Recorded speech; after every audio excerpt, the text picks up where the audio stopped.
Bénissons le Seigneur pour ces dimanches précieux que nous voulons écouter la parole de Dieu. Amen. Et la semaine dernière, je pense qu'on a écouté le pasteur Martin nous a parlé d'un très bon message. Je pense que ceux qui ont eu la chance ou la grâce d'être là vendredi, moi, j'ai pas eu le temps. Donc, le pasteur a parlé sur combattre le combat de l'Éternel, c'est ça, hein? Voilà. Donc, c'était un très bon message et tout. Je vais discuter ce matin avec ma femme. Non, c'est pas ce matin, hier. Et je lui disais que quand le pasteur parlait de ça, Dieu est merveilleux. Dieu a mis une manière de nous parler. Amen. C'était un message qui me montait à cœur depuis très longtemps parce que ça me rappelait l'histoire d'Abigail, David et Nabal. Quand Abigail a dit à David que mon Seigneur combat le combat de l'Éternel. Amen. Je ne sais pas si vous connaissez les textes. Mais avant de commencer, en fait, j'ai eu le temps en fait, d'écrire ça à côté parce que c'est un message prophétique pour des personnes ici. Alléluia. Et pendant qu'on était en train d'adorer le Seigneur et de prier, le Seigneur me parlait pour deux personnes en particulier. Alléluia. J'oublie souvent ton nom, mais je pense que Dieu connaît ton nom. Alléluia. Parce qu'il y a quelque chose que Dieu m'a parlé par rapport à ta vie et par rapport à la sœur. Donc le Seigneur me disait qu'il y avait une migration qui est en train de prendre place en rapport avec ta vie. Alléluia. Ça dit que non, il y a un grand changement qui est en train de prendre place en rapport avec ta vie. Hein? Et dans cette migration, j'ai le temps de décrire tout ça. Et il y aura beaucoup de bouleversements en rapport avec ta vie. Il y aura beaucoup de choses qui vont commencer à se passer dans ta vie. Mais en fait, c'est un long processus et qui te demande beaucoup de patience. Parce qu'en fait, je voyais en face de toi comme quelqu'un qu'on était en train de rincer dans l'eau. Et lorsqu'il sortait, en fait, c'était une personne transformée. Mais Dieu me disait que ce sera un très long processus. Ça va prendre beaucoup de temps et ça demande beaucoup de patience. Et j'entendais le Seigneur me dire, il parlait de la mort en soi, comme quelque chose en toi qui devait mourir. Et Dieu me disait qu'il va détruire en toi beaucoup de choses qui est liées avec la gravité. C'est-à-dire des choses qui pesaient en toi. Des choses qui avaient une certaine référence dans ta vie. Parce que le Seigneur me dit, en fait, tu as beaucoup de références. Et en fait, ça te pousse où tu as du mal, en fait, à faire souvent de très bons choix. Parce que tu as plusieurs références et plusieurs repères dans ta vie. Et ça a beaucoup d'influence sur ta vie et ça influence même tes décisions. Il y a un temps où les choses vont commencer à s'aligner au fur et à mesure que tu es en train d'avancer. Mais le Seigneur me dit, en fait, que non, il va détruire en toi tout ce qui a plus d'importance sur ta vie. Des choses que toi, tu donnes beaucoup d'importance, Dieu va les détruire. Tu vas vivre un moment, ça ressemblera à un désert. Ce sera pas un désert de manque d'argent, quoi que ce soit. Mais le Seigneur va confronter ton caractère. Il y a des choses qui vont commencer à s'écouler à toi. Et une nouvelle personne va naître en toi. Alléluia. Et la deuxième personne, Dieu me parlait par rapport à ma sœur. Amen. En fait, le Seigneur me disait, en fait, il y a un temps de maturité qui est en train de prendre place en rapport avec lui. Et j'entendais le Seigneur me dire, en fait, sois une femme. Alléluia. Dieu ne te voyait pas comme une jeune sœur ou une jeune fille qui se ballottait ou qui chantait à l'église. Mais je voyais en fait un grand changement, une grande dimension de la maturité qui commençait à prendre place en rapport avec ta vie. J'entendais le mot influence. Et Dieu me disait que tu vas influencer beaucoup de femmes. Et tu ne dois pas te considérer en fait comme quelqu'un qui est en train de te chercher. Le Seigneur me dit, tu as constaté et tu es en train de remarquer qu'il y a un bouleversement qui est en train de prendre place en rapport avec ta vie. Tu as l'impression que tu as du mal à prendre des décisions sur beaucoup de choses très importantes. Et des fois, tu as l'impression d'être un peu confus. Le Seigneur me dit, c'est lui qui est en train de travailler dans ta vie. Parce qu'il est en train de planifier des choses pour t'amener au bon port. Les jours qui viennent, le Seigneur va utiliser ta bouche. Tu vas apporter la parole avec puissance et tu influenceras beaucoup de jeunes femmes de ton âge. Et Dieu te donnera la grâce, tu parleras avec exactitude. Et de ta vie, tu auras une précision. Beaucoup de choses que tu feras seront caractérisées par la précision. Dieu te donnera une précision. Et tu auras tendance en fait à voir des choses avant que les choses arrivent. Tu auras un grand don qui va se développer en rapport avec la parole des connaissances. Dieu me dit, travaille sur ça. Et lève-toi parce que le temps est arrivé. Ne néglige pas, ne sois pas timide. Ne joue pas en fait, ne sois pas comme un chameau. Alléluia. Ne recule pas en face des combats, mais avance parce que Dieu est en train de travailler avec toi. Amen. Ok, maintenant nous allons écouter la parole de Dieu. Que le Seigneur vous bénisse, mes bien-aimés. Je pense que toute la parole que Dieu nous donne, c'est pour nous édifier et c'est pour nous aider à avancer. Alléluia. Car la prophétie a une dimension rédemptrice. Quand Dieu nous parle, c'est pour nous amener en fait à vivre une rédemption. Alléluia. Amen. Ok, donc je disais en fait, on a écouté un très bon message le dimanche dernier. Amen. Dieu nous a beaucoup parlé sur comment livrer les grands combats de l'Éternel. Amen. Mais aujourd'hui, en fait, je voudrais que nous puissions parler de la foi. Amen. La foi en général. La foi. Alléluia. C'est un message qu'on écoute tous les jours. Amen. Et lorsque nous avançons, nous parlons de la foi. Chacun a cette définition de la foi. Alléluia. Pour les autres, la foi, c'est il manque l'argent, il a beaucoup prié, Dieu lui a donné l'argent. Alléluia. Pour les autres, la foi, il avait des notes qu'il ne trouvait pas à l'université. Dieu a fait quelque chose par rapport à sa prière. C'est-à-dire que non, chaque personne a sa manière de définir la foi. Amen. Mais en fait, aujourd'hui, moi, je vais simplement en fait nous dire, nous devons être les découverts de la foi. Alléluia. Toi, tu dois découvrir ta foi. Amen. Tu dois travailler pour ta foi. Alléluia. Tu dois travailler en fait pour comprendre à quoi ressemble la foi par rapport à ta vie. Alléluia. Parce que la foi, en réalité, en fait, c'est un arbre. Alléluia. Qui a plusieurs étapes, qui peut se manifester dans plusieurs dimensions. Alléluia. Pour certaines personnes, ça peut représenter ce que je viens de dire tout à l'heure. Mais pour d'autres personnes aussi, la foi peut être le message qu'il a écouté. Alléluia. La foi peut être en fait la confiance qu'il a de Dieu. Amen. Mais chaque personne a sa manière de définir la foi dans sa vie. Alléluia. Mais aujourd'hui, ensemble, nous allons tous en fait se rassembler comme un seul homme pour découvrir en fait en réalité c'est quoi vraiment la foi. Amen. Mais lorsque nous parlons de la foi, on a toute tendance en fait à voir l'icône de la Bible qui est Abraham. Abraham a découvert la foi. Alléluia. Parce qu'avant, il ne connaissait pas c'est quoi la foi. Alléluia. Avant, Abraham ne savait pas à quoi ressemblait la foi. Amen. Même lorsqu'il travaillait pour ça, il ne savait pas en fait la foi c'était quoi. Alléluia. Parce que même lorsque nous sommes là, nous avançons, nous faisons beaucoup de choses avec le Seigneur. Mais peut-être on a du mal à comprendre c'est quoi la foi. Alléluia. Et c'est quoi les prérogatives de la foi. C'est quoi les avantages de la foi. Ce sont les inconvénients de la foi. Alléluia. Quand tu parles de la foi, tu parles de la foi chrétienne, la foi musulmane. Il y a plusieurs foi et tout. Mais ensemble, nous allons tous en fait découvrir en fait c'est quoi la foi. Amen. Ça paraît un peu plus simple, mais c'est un peu plus complexe aussi. Alléluia. Parce que Dieu ne découvre pas les choses. C'est l'homme qui découvre les choses que Dieu a déjà fait. Alléluia. Et nous devons en fait chercher à comprendre qu'est-ce que vraiment Dieu veut faire avec nous. Ça fait partie des éléments de la foi. Amen. Nous prenons la Bible, nous allons lire le livre de Genèse 12. Alléluia.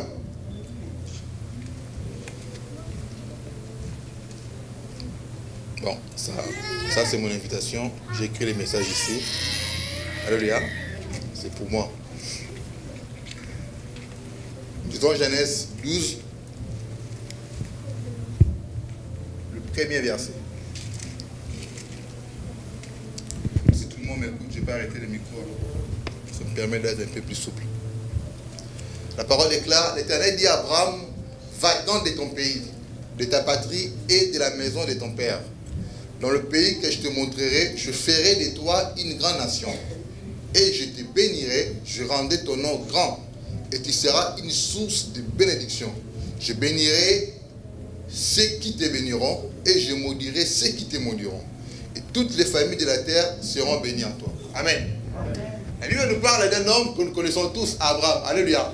Un homme extraordinaire, parce que moi dans la Bible j'ai beaucoup de références. J'aime Abraham, alléluia. J'aime David, j'aime Joseph, alléluia. Ce sont des personnes qui ont marqué ma vie, alléluia. Qui ont marché avec une dimension de foi très élevée. Amen. Ici, Dieu vient à la rencontre d'un homme. Alléluia. Abraham commence en fait à courtoyer Dieu. Alléluia. Il commence en fait à travailler avec le Seigneur. Alléluia. Dieu est venu auprès d'Abraham. Et Dieu lui a donné un certain nombre en fait de consignes qu'Abraham devait respecter. En commençant par lui demander de quitter son environnement. Alléluia. Dieu lui dit de quitter ses références, de quitter les choses dans lesquelles Abraham a toujours été attaché. Alléluia. C'est-à-dire que non, sa famille, son environnement, sa patrie, les choses qui a la maîtrise, les choses en fait qu'Abraham sait par où commence et comment il peut finir avec ça. Amen.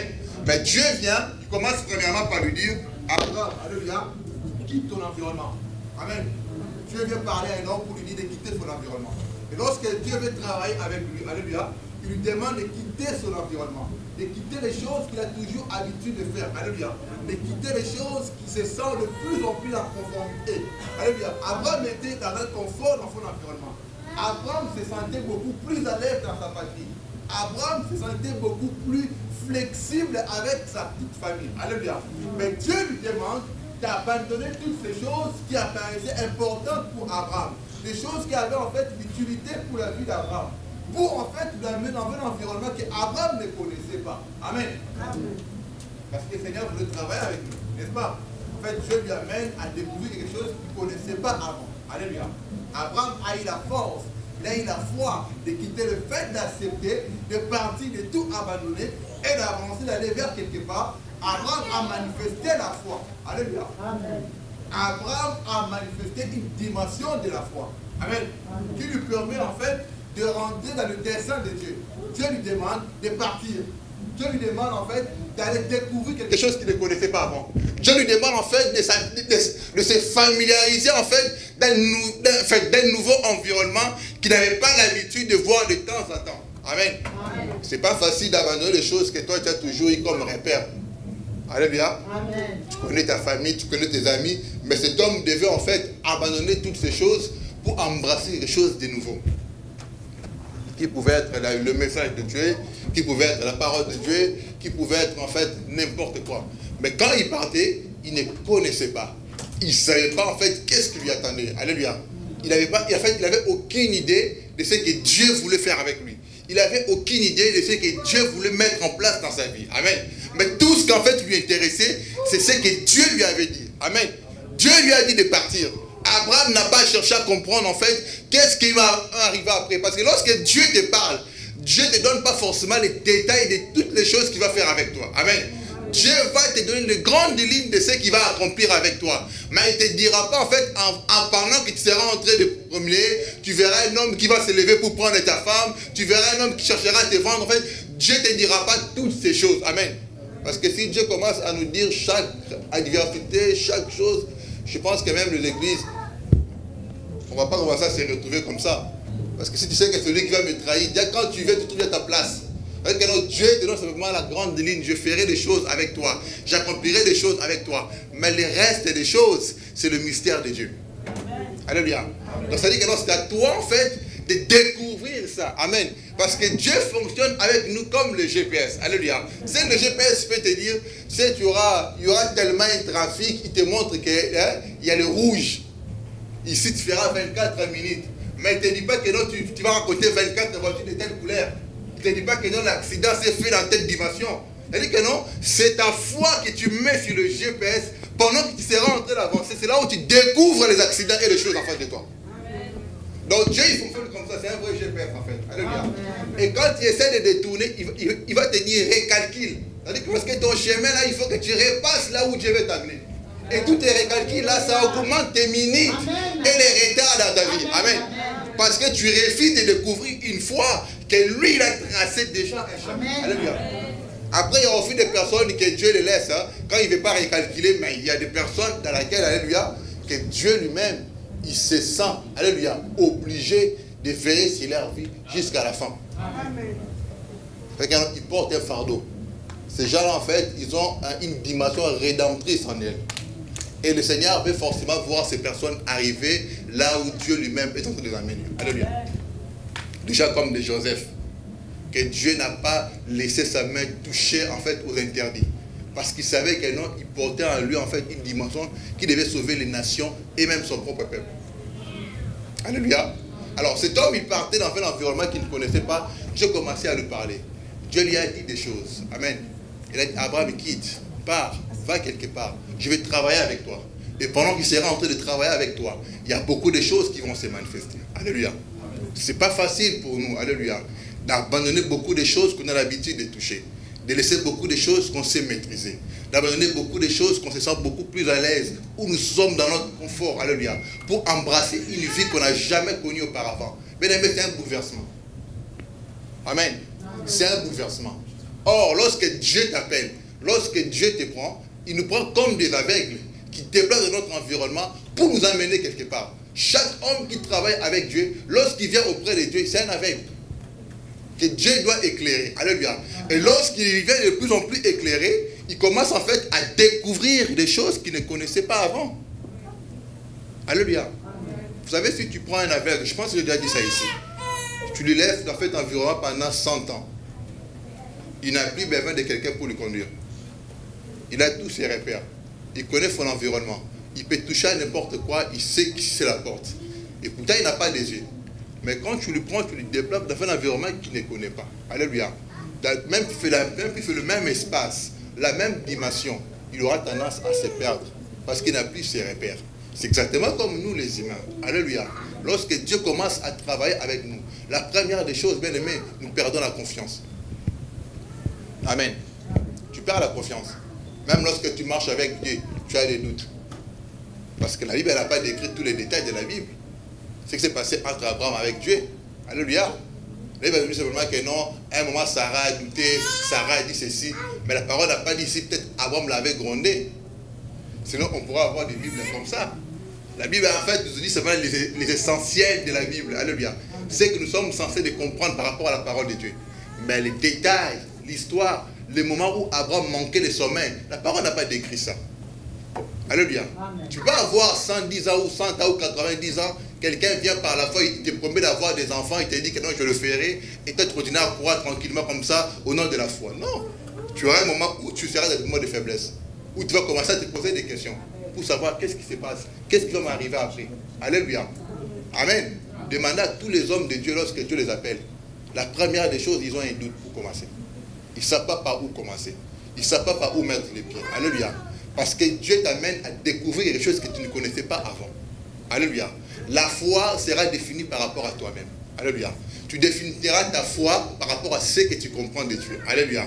Parce que chaque personne a sa dimension de la foi. Et sa foi peut définir chaque chose qu'il désire accomplir avec le Seigneur. Amen. Pour Abraham, sa foi était l'obéissance. Amen. Parce que lorsque nous regardons toutes ces choses, nous nous rendons compte, alléluia, la foi se base autour de quoi? De l'obéissance. Amen. Abraham a obéi à Dieu et il a commencé un processus avec Dieu. Lorsqu'il a commencé ce processus avec le Seigneur, c'est là où Dieu a commencé à faire des choses avec lui. Amen. Parce que le premier pas fait de l'homme d'accomplir ça. L'homme doit accomplir le premier pas. Alléluia. Lorsque l'homme commence à mettre le premier pas, et Dieu s'engage, et Dieu commence aussi à l'amener au fur et à mesure, là où Dieu désire accomplir des choses avec lui. Amen. On va prendre encore un texte biblique en fait, pour essayer de décrire un peu quelque chose.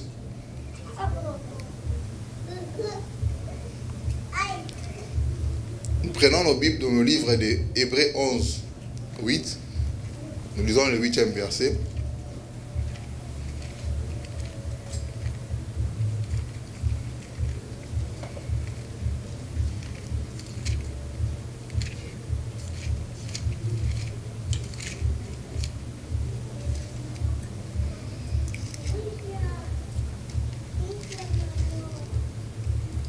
La Bible déclare, je commence par le 6e verset pour nous donner quand même une idée. Or, sans la foi, il est impossible de lui être agréable. Car il faut que celui qui s'approche de Dieu croit que Dieu existe et qu'il est le rémunérateur de ceux qui le cherchent. C'est par la foi que Noé, divinement averti, des choses qu'on ne voyait pas encore, et saisit une crainte respectueuse, construit une arche pour sauver sa famille.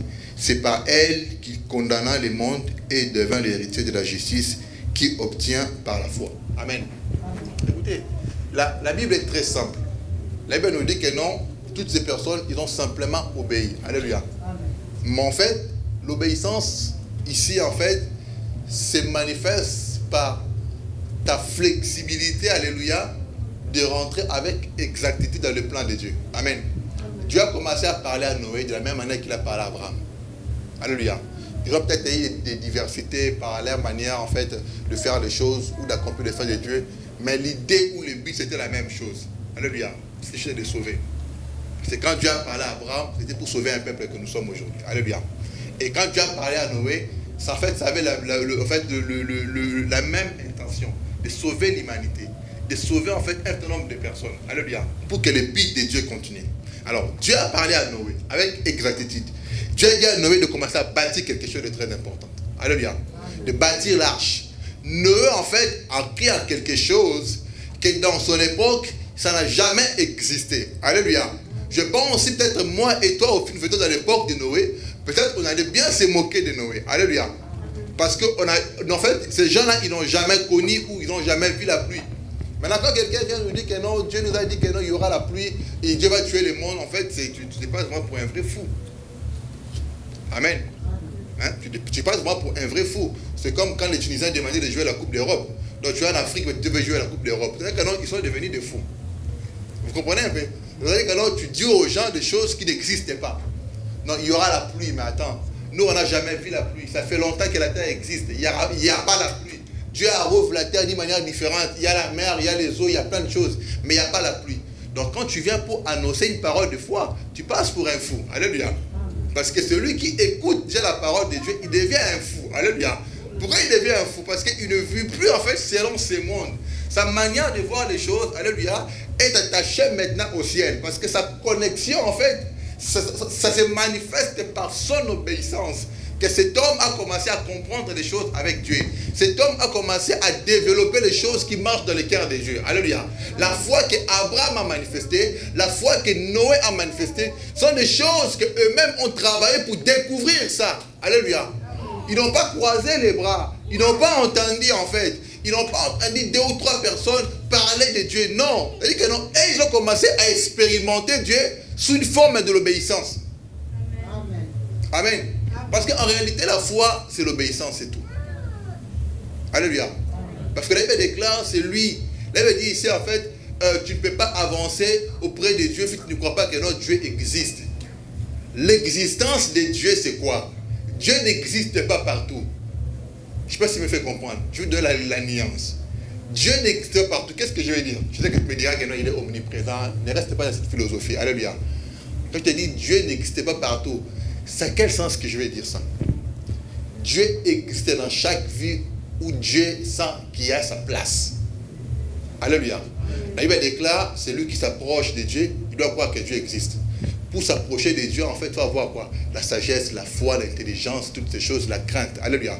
Donc, tous ceux qui s'approchent de Dieu, amen, ils commencent en fait à voir des choses différemment des autres. Je ne sais pas si déjà quelqu'un ici a évangélisé un athée. Quand tu parles avec quelqu'un qui ne croit pas que Dieu existe, tu vois sa philosophie. Non seulement qu'il est trop littéraire, il est trop philosophique. Mais le problème, c'est que Dieu n'existe pas dans sa vie. Dieu existe pour les autres, mais pour lui, Dieu n'existe pas. Or, celui qui s'approche de Dieu doit croire que Dieu existe. Alléluia. Je ne sais pas s'il me fait comprendre. Rentrez un peu dans mon esprit, comprenez ce que je veux dire. Donc, l'existence de Dieu commence par l'obéissance. Quand tu obéis, c'est là où Dieu commence à exister. Pourquoi il existe? Parce que partout où Dieu existe, il manifeste la puissance. Lorsque tu commences à obéir à Dieu, Dieu existe dans chaque étape que tu es en train de faire et les gens peuvent démontrer et voir Dieu dans ta propre vie que ici Dieu existe. Alléluia. Souvenez-vous de Moïse. La Bible déclare même le mage de Pharaon, ils ont dit à Moïse, et plutôt ils ont dit à Pharaon, ça c'est les doigts de Dieu. Ces personnes pouvaient reconnaître la puissance de Dieu pour savoir que dans la vie, Dieu existait. Parce que Moïse a une dimension élevée de l'obéissance. Alléluia. Tous les problèmes que nous pouvons nous rencontrer aujourd'hui, en fait, c'est lié à la manque de la foi. Et la foi est basée sur l'obéissance. Alléluia. Et cette obéissance doit se manifester d'une manière très progressive jusqu'à la fin de nos vies. Amen. Parce que Noé a cru à quelque chose que si tu étais dans son époque, je ne pense pas qu'en fait tu allais aussi croire. Tu allais dire forcément, en fait, je ne comprends pas, je ne sais pas qu'est-ce qui se passe, cet homme est devenu fou. Alléluia. Amen. C'est exactement comme on trouve des fous. Moi, je me souviens, on se moquait de moi à l'époque. J'étais trop jeune, je partais à l'église avec ma Bible et tout. On me voyait un peu décalé. Alléluia. C'est quand on voit les gens de ton âge, en fait, j'avais 14 ans. Je partais à l'église, j'étais à l'intercession, on priait nuit et jour et tout. En fait, on nous voyait un tout petit peu décalé. Et nous aussi, quand on regardait un peu le monde des fonds, on disait aussi, on est aussi un tout petit peu décalé aussi. Alléluia. Parce qu'on regardait les jeunes de notre âge, on voyait qu'il y avait une très grande différence. Les autres, ils aimaient bien, hein? Mais nous, on était là et tout, il n'y avait que Dieu. En plus, à l'époque, à l'époque, il y avait encore les églises, c'était encore un peu structuré au pays. Il n'y avait pas des histoires aux francs-maçons, tout ça et tout. Donc quand les gens priaient, ils priaient de vrai. On était tellement à fond, on était trop spirituels. Alléluia. Donc en fait, on découvrait des choses qu'on ne connaissait pas et c'était manifesté par la foi. Amen. Donc en gros, Noé et Abraham sont des personnes qui ont juste en fait découvert quelque chose qui a déjà existé pour Dieu, mais pas pour eux. Amen. Parce qu'avant qu'Abraham soit appelé père de la foi, alléluia, il n'avait pas encore connu c'était quoi la foi. C'était l'obéissance qui l'a amené en fait à découvrir quelque chose qu'il ne connaissait pas avant. Combien d'entre nous ici savent que Noé a vécu avant Abraham? Alléluia. Mais Noé a créé aussi une niveau de la foi très élevée. Mais la Bible n'a pas appelé Noé père de la foi. Mais Abraham qui a vécu après Noé, Dieu l'appelle père de la foi. Alléluia. Le niveau de l'obéissance, l'alliance que Dieu veut accomplir avec toi, tout est lié par rapport à l'obéissance. Et ta foi peut faire exister Dieu dans ta vie. Il va dépendre de comment toi tu crains Dieu et comment tu obéis à Dieu. Amen. Alléluia. Amen. Ça paraît un peu plus simple, mais en fait ce sont des choses basiques qui nous amènera au ciel. Alléluia. Écoutez ce que la Bible déclare. La Bible dit en fait de tous ceux qui sont nés de la femme. Amen. Le plus grand c'est qui? C'est Jean-Baptiste. Mais il est le plus petit où? Dans le royaume de Dieu. Qu'est-ce que Christ voulait dire par l'énigme? Jésus voulait simplement dire pourquoi il est plus grand et pourquoi il est plus petit dans le royaume. Parce que dans le royaume, tous les principes qui peuvent mener quelqu'un au ciel, c'était le principe de Jean-Baptiste. Alléluia. Il s'est fait petit pour devenir grand. Alléluia. Jean était celui que Dieu avait promis pour tailler le chemin du Messie. Mais Jean était un grand prophète. Parce que n'oubliez pas, depuis Malachie jusqu'à Matthieu, il s'est passé plus de 400 ans que Dieu ne parlait pas à Israël. Dieu n'envoyait pas de prophètes. Alléluia. C'était en fait un moment de silence où le Seigneur ne se révélait pas. Jean est venu en fait comme une sorte d'une révélation. Quelqu'un en fait qui était... En fait, Jean était une migration. C'était une transition. En fait, quelqu'un qui raccordait l'Ancien Testament et le Nouveau Testament. Alléluia. Et c'était la personne en fait qui a vu Christ. Il a baptisé Jésus-Christ. Et il a vu la dimension de Dieu se manifester sous les épaules de Jésus-Christ. Cet homme était grand. Pourquoi? Parce qu'il avait un message de grand. Lorsqu'on venait auprès de Jean-Baptiste, alléluia, on lui demandait c'était quoi son métier. Qu'est-ce qu'il devait faire? Sa structure, sa manière de faire. Alléluia. Ta foi va même t'amener, alléluia, d'avoir un style de vie différent que les autres. Jean a prêché dans les eaux. Il avait des habits de quoi? Des animaux. Parce que même sa saison pouvait décrire sa dimension de la foi. Alléluia. Sa saison pouvait décrire ça. Moi, j'aimerais qu'en fait, nous puissions comprendre des choses que nous négligeons dans la Bible. Les choses que nous pensons avoir compris dans la Bible. Alléluia. Et surtout, on a tendance, quand on lit un verset, et nous pensons que non, c'est un verset qu'on connaît déjà, qu'on maîtrise déjà. Tu peux lire le même verset tous les jours et avoir de différentes révélations tous les jours. C'est la grandeur et la dimension de Dieu. Parce que tu lis la parole de Dieu. Dieu est illimité. Alléluia. Quand tu lis sa vie, alléluia, Dieu est en train d'arrover ta vie. Quand tu lis la Bible, c'est un téléchargement de l'onction dans ta vie. Amen. Alléluia. C'est des fichiers que tu es en train de faire rentrer dans ta vie. Et ces fichiers doivent produire. Lorsqu'on clique dessus, en fait, on doit voir la structure de ta vie et comment Dieu se manifeste en toi. Parce que tu es en train d'absorber le sang, tu es en train d'absorber l'esprit en toi. Ça doit te faire vivifier. Et on doit voir les signes de cette vie se manifester. Alléluia. La foi fait l'obéissance. Donc si tu n'obéis pas, tu n'as pas la foi. Alléluia. Et cela est dans tous les domaines de ta vie. Dieu se manifeste dans ta vie que par la foi. Et la foi est liée par l'obéissance. Et la parole déclare plus loin qu'il est quoi? Le rémunérateur de ceux qui le cherchent. Donc pour commencer à chercher Dieu, qu'il soit ton rémunérateur, tu dois commencer par la foi. Tu crois à son existence, tu obéis à lui pour arriver à ce et c'est par la foi que Noé est divinement averti. Alléluia. Combien de fois tu as été averti par Dieu, tu n'as pas manifesté la dimension de la foi? Ta consécration, ta manière de venir à l'église, ton engagement, ta manière de te donner, tout ce que tu fais. Vous savez, moi, j'ai déjà quitté le monde de me plaindre. Moi, je ne suis pas dans le monde de l'assistance sociale. Amen.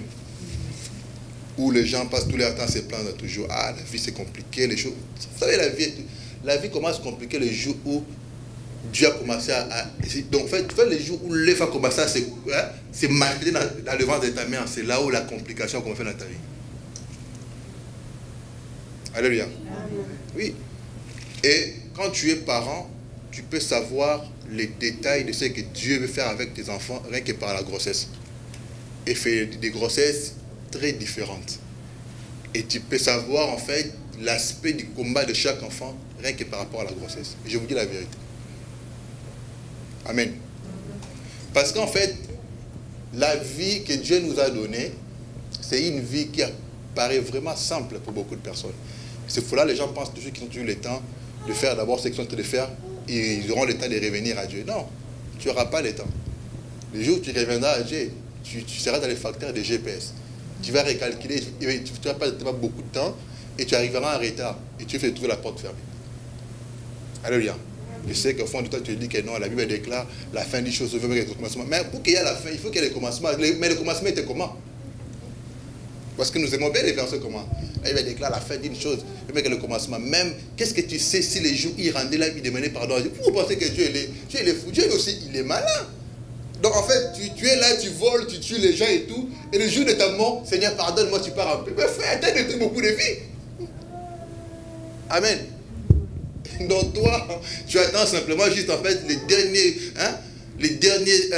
coups de sifflet pour dire Seigneur, maintenant je viens auprès de toi. C'est par la foi qu'Abraham a créé. C'est par la foi que Noé donne la vie. Non, ça ne marche pas comme ça. Parce que ça paraît trop facile. Sinon on va commencer en fait nous tous ici à briguer des banques et tout. On attend juste seulement les jours de la fin. Seigneur, maintenant je peux partir un peu. Prends-moi, frère. C'est trop simple que ça. Dieu ne fonctionne pas comme ça. Amen. Sinon au ciel, frère, on se retrouvera tous au ciel, il n'y aura même pas l'enfer. Parce que tout le monde va se commencer seulement à dire pardon à Dieu le jour de partir. Mais sauf que l'histoire de la mort, c'est un mystère. Amen. Personne ne sait quand est-ce qu'il part. On n'a toujours pas le temps. Manifeste ta foi avec l'obéissance, Dieu va toucher ta vie. Alléluia. Parce que si tu manques la foi, tu ne pourras pas être agréable devant Dieu. Ce qui nous rend agréable, c'est la foi. Or, la foi, il fait l'obéissance. Abraham a cru en Dieu, alléluia, il a obéi, parce que Dieu lui a demandé de quitter son confort. Ton confort pour toi peut être quoi? Peut être ton argent. Ton confort pour toi, en fait, peut être ton attachement à quelque chose. Vous savez, il y a des gens aussi qui sont hyper maniaques au point quand tu rentres chez lui, il te regarde depuis jusqu'à... Il ne sait même pas, est-ce qu'il y a la poussière? C'est son confort aussi. Ça devient un petit péché, hein? Son petit péché mignon. Quelque chose aussi, en fait, qui lui empêche de se débarrasser de quelque chose. Vous savez, il y avait un homme dans la Bible. Regardez comment ton confort peut t'empêcher d'aller au ciel et peut rayer ton nom parmi les grands. Cet homme dealait avec Jésus-Christ. Il a dit beaucoup de choses à Christ. Vous savez, il y a des gens qui aiment flatter Dieu, comme je l'ai dit ici. Il a dit, Seigneur, toi tu es un homme bien, tu fais beaucoup de choses bien. Quand on te voit, tu es mince, mais tu es élégant. Alléluia. Il pensait, en fait, lui, il pensait, il va commencer à endormir Jésus. Non, tu es un homme bien, mais moi, Christ, comme tu me vois ici, je suis aussi quelqu'un de bien. Alléluia. Amen. J'ai fait beaucoup de choses. Je donne l'offrande, je donne la Bible, j'obéis à la loi. Je fais tout ce qui est propre, correct et bien. Amen. Le temps a fini son discours. Alors, Jésus a dit, tout ce que tu fais, c'est parfait. C'est extraordinaire. Ça m'étonne. Alléluia. Jésus était sidéré par tout ce qu'il faisait. Donc, ça dit que non, Christ, quand il regardait, il dit, waouh, cet homme, c'est une grande dimension. Hein? Parce qu'on aime bien ça. Alléluia. Mais Jésus a dit, ce que tu fais est correct. Mais ce que moi je te demande de faire, c'est quoi? Je veux que tu prends tout ton argent. Alléluia. Écoute, hein. Je dis, prends tout ton argent. Distribue ça aux pauvres. La parole de cas, cet homme est parti triste et la Bible n'a plus parlé de lui. Alléluia. C'était son confort. Alléluia. Or, ces jours-là, il pouvait rentrer dans l'histoire comme d'Abraham et les autres. Son confort lui a permis d'être un homme de la foi. Parce que l'argent était quoi? C'était son point fort. Il avait son confort. Il ne pouvait pas s'abandonner. Et Jésus a commencé à expliquer. Il a dit, c'est quoi? Il a dit, c'est trop difficile pour un homme riche de faire quoi? De rentrer dans le royaume de Dieu. Et c'est plus facile pour un chameau de faire quoi? De rentrer dans les trous d'aiguille. Alléluia. Ça voulait signifier quoi ce que Jésus disait? En Israël, il y avait deux grandes portes. Il y avait la grande porte et il y avait une petite porte. Il y avait une grande porte qu'on fermait le soir. Alléluia. Et une petite qu'on appelait la porte d'aiguille qu'on laissait le soir. Quand les gens revenaient en fait de faire leurs activités au champ, ils faisaient beaucoup de choses, ils cultivaient et ils rentraient. Lorsque ces gens rentraient le soir, ils avaient des chameaux. Alléluia. Qui étaient chargés. On chargeait beaucoup de chameaux avec comment on appelle ça, de blé, beaucoup de choses et tout. Lorsque la grande porte était fermée, ils étaient obligés de passer par la petite porte qu'on appelle la porte d'aiguille. Alléluia. Et qu'est-ce qu'on faisait? Les chameaux étaient tout dociles, on les déchargeait de tout ce qu'ils avaient comme fardeau pour nous permettre de rentrer dans quoi? Dans la petite porte. Frère Christ se disait, il était plus facile pour un chameau. Parce que les chameaux, en fait, il est docile. Il se laisse décharger pour entrer dans la petite porte afin de sauver. Alléluia. Mais l'homme riche est attaché à ce qu'il aime. Ce n'était pas un homme de la foi. Amen. Ça lui a empêché de rentrer dans l'histoire. Et aujourd'hui, on peut parler de lui. Peut-être que toi, tu ne sais pas. On fait rapide des Bibles. Mais au ciel, Dieu écrit l'histoire. Est-ce qu'on peut écrire ton histoire? Parce que tu diras peut-être, oh, quelle histoire? Moi, il n'y aura plus de Bible. Oui, mais au ciel, ça continue l'histoire. Alléluia. Quand Dieu va se mettre à parler de toi, comme Dieu parlait avec Satan à propos de Job. Je pense que quand Dieu parlait avec Satan à propos de cet homme riche, Satan disait, ah, cet homme-là, il aime l'argent. Lui, c'est un mot grosso. Il ne peut pas se débarrasser de son argent. Amen. Gens qui aiment leur argent, qui sont proches de leur argent. J'ai un frère comme ça à l'église à Paris. En fait, il y a des gens qui pensent même tromper Dieu. On paye la salle à 1000 euros, c'est cher. Oh, moi, j'arrive pas à payer, la salle est trop chère. Ok, d'accord. On trouve la salle à 700 euros, c'est trop cher. La salle à 500 euros, c'est trop cher. La salle à 400 euros, c'est trop cher. Mais quand on veut prier pour les gens qui veulent être bénis, tu le vois, ils passent devant. J'ai dit, mais moi, je ne comprends pas l'histoire de la Bible. La bénédiction, ce n'est pas lié par rapport à la prière. Qui vous a dit que Dieu est béni déjà parce qu'on prie pour toi? Mais sinon, toute l'église sera bénie. Parce que tous les jours, on prie pour les gens. Et tant qu'il est pasteur, quand il est pasteur, intercède, il prie pour l'église, il prie pour tout le monde. Non, mais j'ai dit, mais ça il y a des gens qui n'ont pas Dieu dans leur cœur, frère. La salle à 400, c'est cher. Bon, si on est 15, on paye une salle à 400 euros, je suppose. Moi, je ne trouve pas ces montants extraordinaires pour que les gens ne finissent pas leur mois. Mais lui, il n'a pas toujours l'argent. Mais il travaille, c'est un électricien. Bon, déjà, les électriciens, tout ce qu'ils font, le travail manuel, là, ils gagnent très bien leur vie. Bon, toi, ton argent, tu fais quoi avec ça?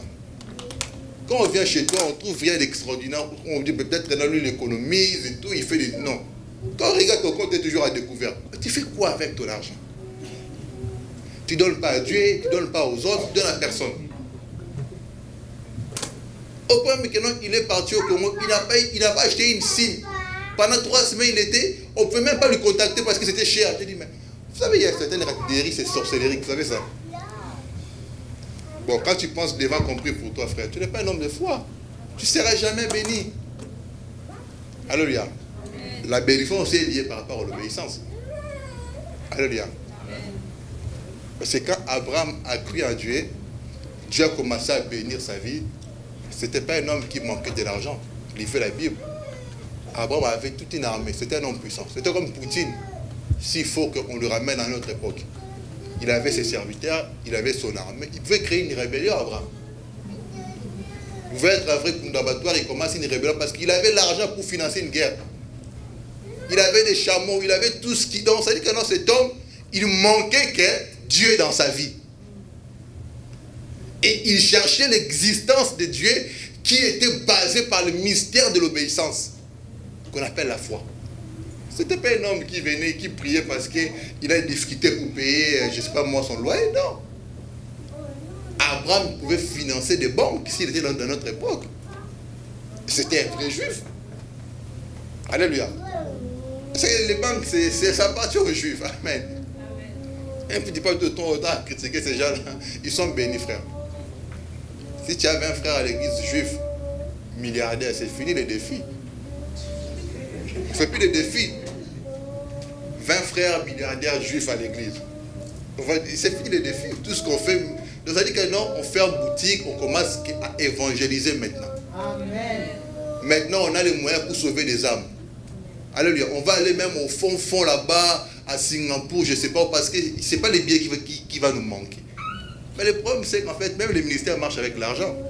Mais si nous voulons que les ministères marchent, il faut qu'il y ait des hommes et des femmes de foi qui obéissent pour qu'on puisse faire avancer les choses. Donc, ce n'étaient pas des personnes qui manquaient de l'argent. Alléluia. Parce que Dieu, ça dit qu'il avait déjà la plénitude d'une bénédiction. Mais ce qui manquait à Abraham, c'était les desseins de Dieu.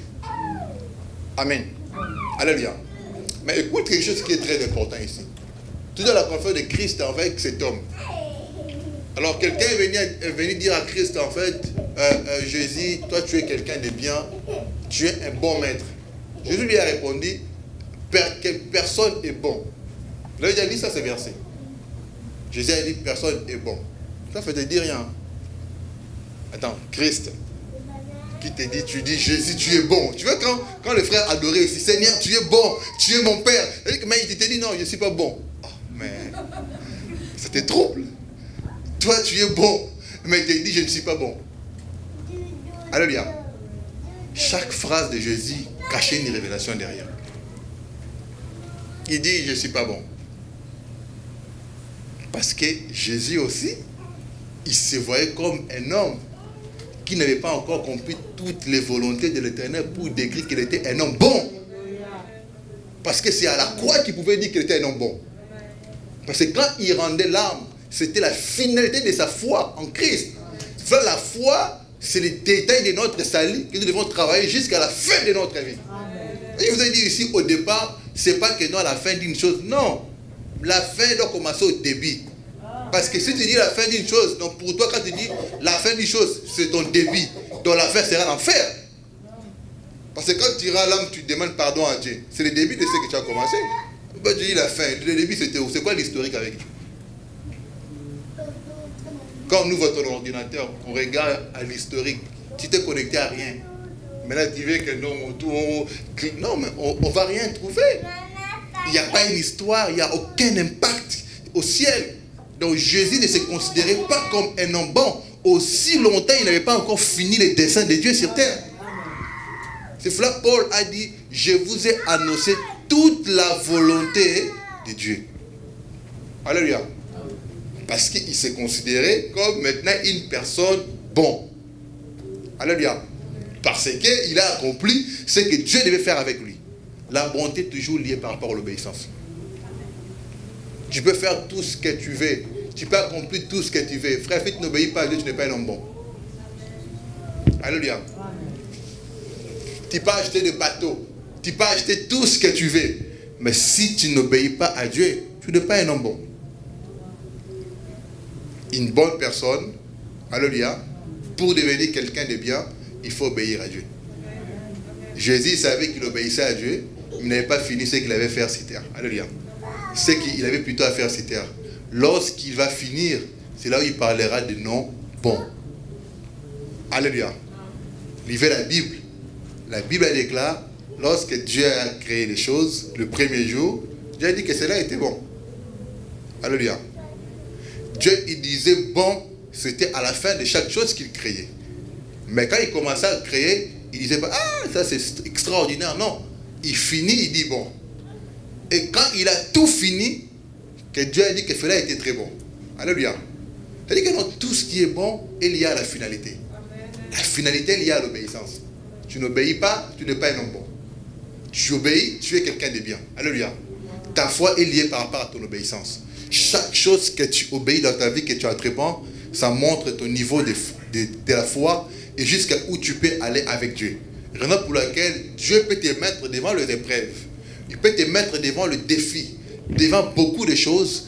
En fait, c'est pour peser ta foi. jusqu'à où tu peux aller avec Dieu. Alléluia. Parce que quand ils ont commencé à croire à toutes ces personnes, c'est-à-dire que c'était comme des fous qui croyaient des choses qui n'existaient pas. Alléluia. Des choses qui ne pensaient même pas. Alléluia. Je crois des fois pour rigoler, quand Pasteur Martin, des fois on discute et tout, c'est-à-dire que non, quand un homme d'affaires, il abandonne tout ce qu'il avait à faire pour s'accrocher. Frère, vous savez, bon, je leur ai dit que non, chacun doit travailler pour sa foi. Alléluia. Amen. Quand tu abandonnes des choses qui avaient de l'importance pour toi. Amen. Et que pour chercher où se trouve ta foi, parce que sa foi c'est ça. Pour lui, sa foi c'est son ministère. Alléluia. C'est-à-dire que non, tout ce que Dieu pouvait lui donner était lié par rapport à ça. Dieu peut bénir un homme dans un secteur de vie. Alléluia. Pour peut-être l'amener dans une finalité qui est liée par la véritable vie que Dieu a attachée à lui depuis l'éternité. Mais tout ce que Dieu a attaché dans sa vie peut se manifester que par vous. Amen. Amen. Ton niveau de foi, c'est jusqu'à où? Tu n'obéis pas à ta femme, tu n'obéis pas à ton mari plutôt, tu n'as pas la foi. Tout ce que tu fais, quand tu manifestes pas l'obéissance, ce n'est pas une femme ou un homme de foi. Parce que c'est plus simple. On écoute dans des conférences des femmes, dans des réunions et tout. La femme soumise. La femme, tout ce que nous écoutons. Il y a beaucoup de versets mal interprétés qui rendent les gens aujourd'hui des aliénés spirituels. Alléluia. Et moi, je me suis rendu compte, beaucoup de gens, quand ils étaient encore païens, ils réfléchissaient bien.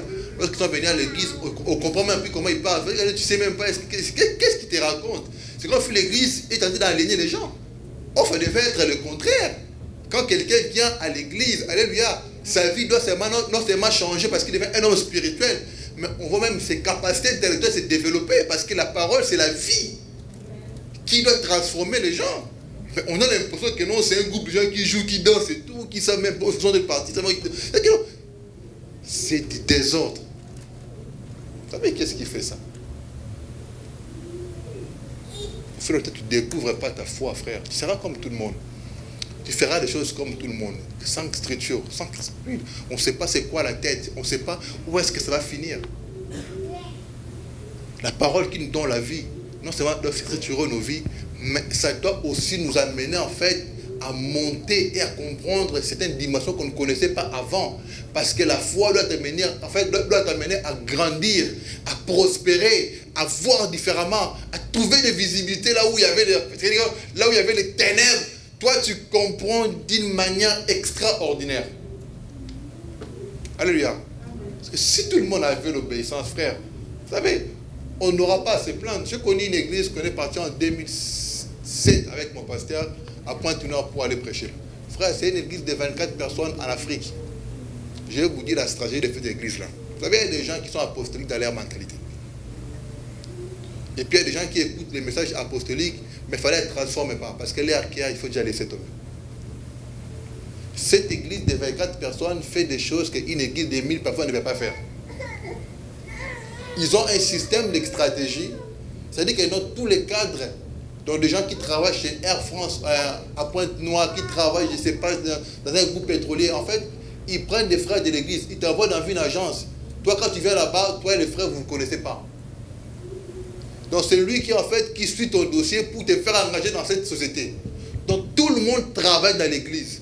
Chaque membre de l'église donne sa dîme comme un règlement. Mais pourtant, c'est un acte de foi. Chaque membre de l'église donne son offrande sans pourtant qu'on puisse faire la... C'est-à-dire que la fête d'église, il n'y a pas l'appel de fonds. On était parti avec mon pasteur dans une église de 24 personnes. On nous a mis dans un hôtel. On a mangé. En fait, c'est dit, mais ils sont 24 comment? Ça, c'est 24 milliardaires ou 24 frères normaux et tout. Frère, ils ont compris le principe de la vie au point où, avec un nom Dieu, c'est tout ou rien. Alléluia. Amen. Dieu, c'est tout ou rien. Alléluia. Les gens qui n'aiment pas oser obéir à Dieu, qui n'aiment pas risquer avec Dieu, ils ne peuvent pas expérimenter l'expérience avec Dieu. Ils ne peuvent pas comprendre jusqu'à où Dieu peut aller avec eux, jusqu'à où Dieu peut travailler avec eux, jusqu'à où Dieu peut faire des choses avec eux. Amen. Je vais vous raconter une histoire avant de clôturer. On était parti prêcher à l'époque j'étais encore fiancé avec ma femme. Il est parti prêcher en Italie. Je pense que c'était en 2010, je pense.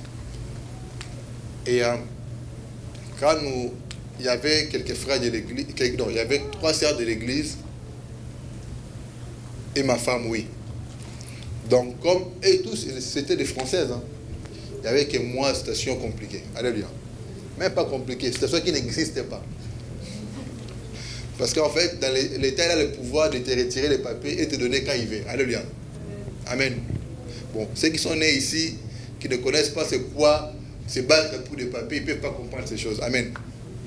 C'est pour ça qu'il faut respecter vos parents. Vous êtes nés ici. Parce qu'ils savent c'est quoi aller faire la quai pendant qu'il fait froid. Tu as les pieds gelés et personne ne te respecte. Surtout quand tu n'as pas les papiers, on ne te respecte pas l'immigration. Amen.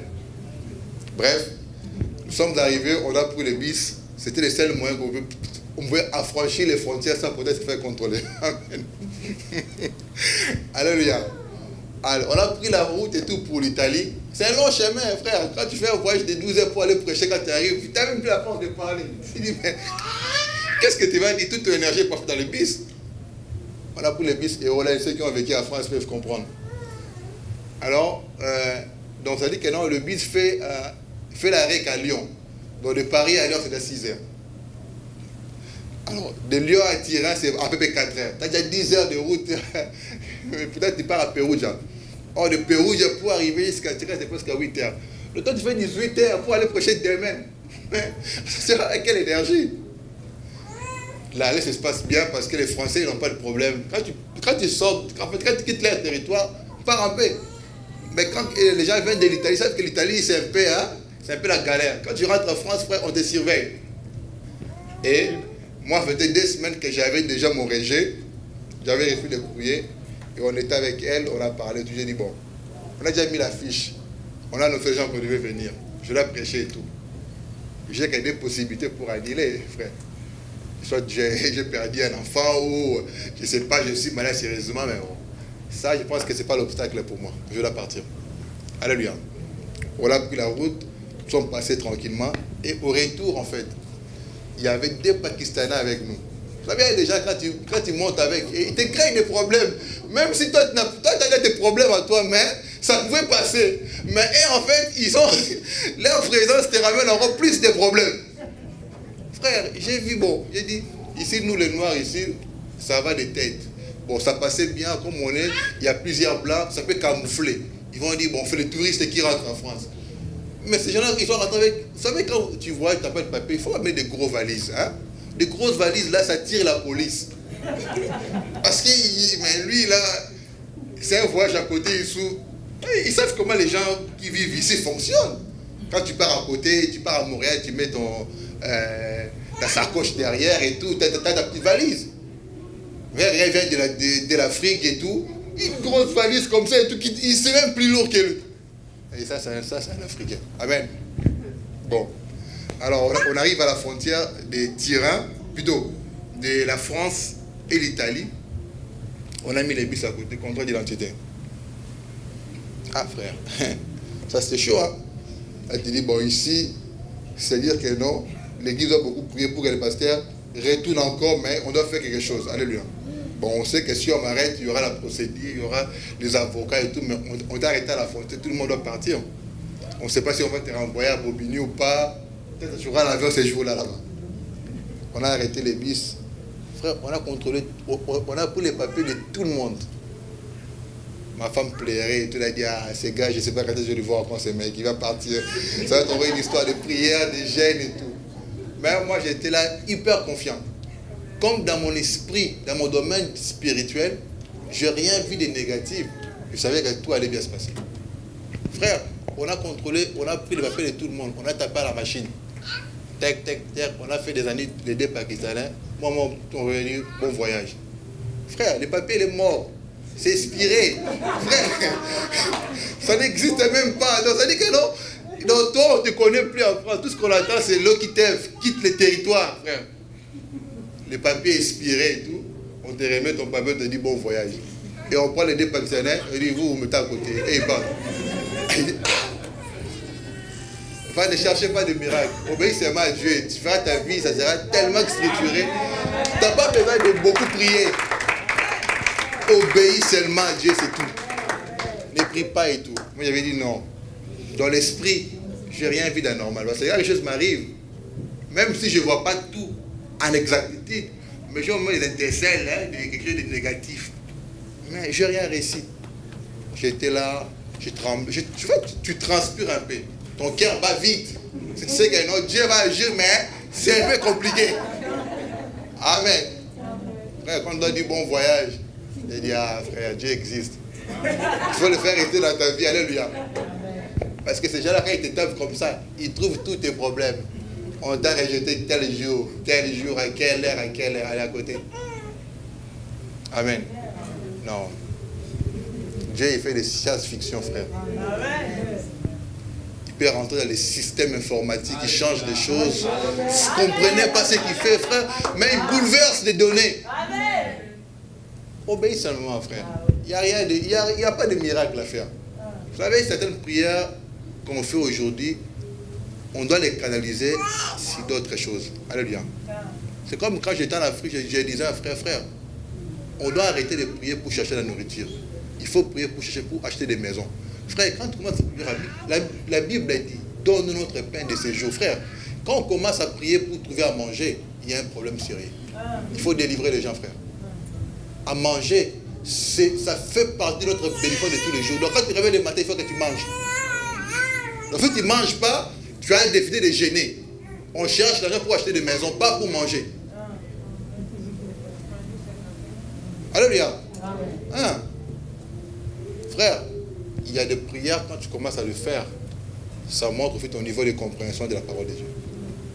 Il y a des choses qu'on ne doit plus faire, frère. Obéis seulement à Dieu, c'est tout.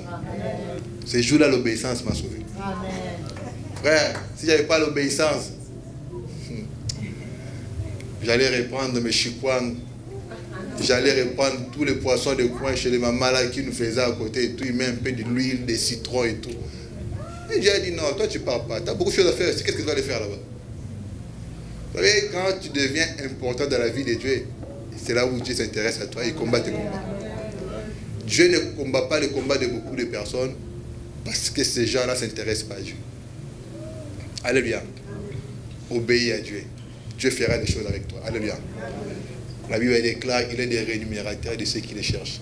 Qui cherche Dieu? Tu le cherches dans quelle dimension? Jusqu'à où tu peux croire? Jusqu'à où tu peux avoir la foi? Amen. Non, l'église doit changer. Il faut qu'il y ait des hommes et des femmes de foi. Ça dit que là, on vient ici, nous briguons le processus. On doit même oublier comment on fait pour payer la salle. Ça doit être des choses qui ne doivent plus être dans nos agendas spirituels. On avait ces problèmes à l'église au pays. On avait un problème d'électricité. On avait un problème de la salle et des trucs. J'ai dirigé l'intercession à l'époque. J'ai dit, bon, on a 3 défis, on prie pendant 1 mois, on doit mettre fin à ça. Frère, on a commencé à prier. Un frère vient nous donner un gros groupe électrogène. Donc, nous, l'histoire de courant là, ça part ou pas, on a déjà notre groupe, on a libre. Donc, un démon vécu. Alléluia. Deuxième démon, c'était en fait trouver en fait les moyens pour que la salle, frère, on soit calme. Frère, on a commencé à prier, on a gagné 2 frères du Kassai. Les Kassai, ils donnent beaucoup d'argent à l'église. 2 frères de Kassai, des papas comme ça, qui travaillent à la douane. Et il dit, c'est quoi le problème ici? Oh, la salle. Il dit, moi, je prends ça en charge. Frère, tout est fini. Amen. Quand tu pries bien, Dieu intervient, c'est tout, c'est simple. Amen. Tu pries selon les desseins de Dieu, Dieu entre en exécution. Amen. Quand tu pries selon tes ambitions, Dieu ne s'engage pas. Il a quoi comme intérêt là-bas? On a dirigé la prière, on a prophétisé, Dieu a écouté nos paroles. Dieu a libéré la grâce. Frère, on a eu un grand groupe d'autres jeunes. Et un papa qui est venu dire, c'est fini l'histoire de la salle, moi je paye ça. Amen. Donc, ça dit que non, ces dossiers-là de prière, c'est fini. Maintenant, on change des dossiers de prière. Tu dois avoir des défis chaque année. Ce n'est pas les mêmes sujets de prière que tu pries tous les jours. Tout ça, c'est lié à l'obéissance. Quand tu obéis à Dieu, tu passes à autre chose. Il y a des choses que Dieu fait en fait, tu n'es même pas au courant que Dieu est en train de faire des choses. C'est simplement ton obéissance qui active les choses. Dieu est parti dire au roi de ne pas toucher la femme d'Abraham. Abraham n'était même pas au courant. J'ai dit à Dieu, regarde-moi cette circonstance. Cet homme obéit à moi, tu ne veux pas voir sa femme. Des fois, on touche ce qui t'appartient parce que tu n'obéis pas à Dieu. Il m'a dit, ne touche pas la femme de cet homme, car cet homme, c'est un prophète. Alléluia. Mais on entend les histoires, surtout des YouTube. Ça devient maintenant, c'est désordre. Quand les gens viennent, oh, c'était la femme de pasteur qu'on avait pris, tout ça. Mais comment on a pris cette femme? Oh, on m'a volé ça. Oh, on a détourné ça, frère. Dieu préserve ce qui nous appartient lorsque nous obéissons à Dieu. On parle des choses comme ça sans pour autant. C'est-à-dire que non, Dieu a la même mise sur tous ses enfants. On ne touche pas ce qui est à Dieu. Frère, il autorise des choses. Dieu c'est souverain. Je ne sais pas quand vous parlez de Dieu, vous voyez simplement un homme suprême comme ça qui décide. Non, frère, il a le contrôle sur tout. Amen. On ne rentre pas dans ta maison comme ça, commencer à souffler tes enfants que toi tu n'es pas au courant. Non. Alléluia. Parce que moi, je me souviens, on a grandi avec des grands sorciers. On n'était même pas au courant. Alléluia. Vous savez, on était encore des enfants, on partait à l'école. Vous savez, il y avait quand tu restes devant la tête, tu vois, ça ne m'a pas besoin de prier. Lui, c'est un sorcier. Alléluia. Tu vois là, les Miyoki, les enfants là compliqués. On était petits. On mangeait des mangues ensemble et tout, on rigolait et tout. Mais frère, Dieu nous a préservés. Il y a des choses que, frère, on ne peut pas toucher à quelque chose que Dieu a déjà mis l'huile. Les choses ne commencent pas quand tu crois en Dieu. Les choses commencent dans l'éternité. C'est là où Dieu t'a connu. Dieu ne t'a pas connu ici. Il t'a connu dans l'existence éternelle. La Bible dit, Dieu, Christ, alléluia, a sauvé l'humanité avant la fondation du monde. Donc ça veut dire que non, avant que le monde existe, Dieu nous a sauvé. Non, ton histoire ne commence pas quand tu viens à l'église. Soit tu connais ton Dieu, soit tu ne le connais pas. Apprends à obéir à Dieu. Alléluia. Lorsque tu obéis à Dieu, frère, ta vie change. Tes volontés changent. Et tu sens même la percée. Alléluia. Ne réfléchis pas pour donner à l'église. Vous savez, quand tu lis la Bible, tu verras aucune part ou aucun endroit où c'est précis qu'on vous dit que Satan était l'ennemi de Dieu. Mais on parlera toujours de l'argent. Christ a dit, soit tu sers Dieu ou tu sers Mammon. C'était les dieux de l'argent. L'argent, c'est un grand ennemi de Dieu. Alléluia. Et il détruit beaucoup les enfants de Dieu. Quand tu es attaché à ça, alléluia, ça va t'empêcher de voir le royaume de ciel. Aujourd'hui, nos églises ne sont pas fortes parce que les gens sont attachés à l'argent. Je dis que je ne gagne pas beaucoup ta vie, oui. Tu dis, moi, je gagne que 1500, oui, c'est pas grave. Mais quand tu essaies l'expérience avec Dieu, c'est là où Dieu entre dans tes problèmes. J'ai déjà eu un retour des impôts. C'était la même somme que j'avais sortie dans mon compte pour donner à l'église. Et j'ai eu le même retour. C'est vrai que non, j'étais loin d'imaginer que l'impôt va me rembourser. Vous savez, en France, ce n'est pas comme ici. Hein. Là-bas, on ne rembourse pas beaucoup. Tu peux travailler, tu finis, tu as beaucoup de trucs. On ne te rembourse pas beaucoup, c'est beaucoup plus de 600 euros. Mais si j'entends les gens dire, non, moi j'avais 2000, 2600, ils m'ont eu 6000. La France, ce n'est pas comme ça. Là-bas, c'est l'école militaire. Amen. Hein? Bon, pasteur Baptême, beaucoup disent que c'est le meilleur pays du monde. Bon, le Canada, c'est le meilleur pays du monde. Quand tu vis en France, c'est une école de combattants. Alléluia. Donc, Dieu m'a rendu la même somme que j'avais donnée à l'église. Commencez en fait à tenter Dieu avec votre argent. Bénissez l'œuvre de Dieu. Investissez dans cette œuvre. Moi, je vous dis, alléluia, vous verrez ce que Dieu va faire avec vos vies. Alléluia. Vous verrez ce que Dieu va faire avec vos vies. Tout ce qu'on sème avec le Seigneur, frère, on le récoltera un jour, d'une manière ou d'une autre. Donnez à Dieu. Si toi, tu n'as pas, tes enfants, frère, ne manqueront de rien. C'est ce que la Bible a dit. J'ai été jeune, je vieillis, je ne viens juste abandonner ni ses enfants. Alléluia. Laissez vos mains comme ça. Bénissez l'œuvre de Dieu. Je ne sais pas pourquoi j'ai réussi à ça. Si vous voulez être béni, bénissez l'œuvre de Dieu. Bénissez cette œuvre. Vous verrez ce que Dieu fera avec vous. Alléluia. En obéissant, sans remords, avec joie, pas avec pleurs. Alléluia. Ce qu'on fait que Dieu vous rendra au centime. Alléluia. Que le Seigneur vous bénisse. Amen.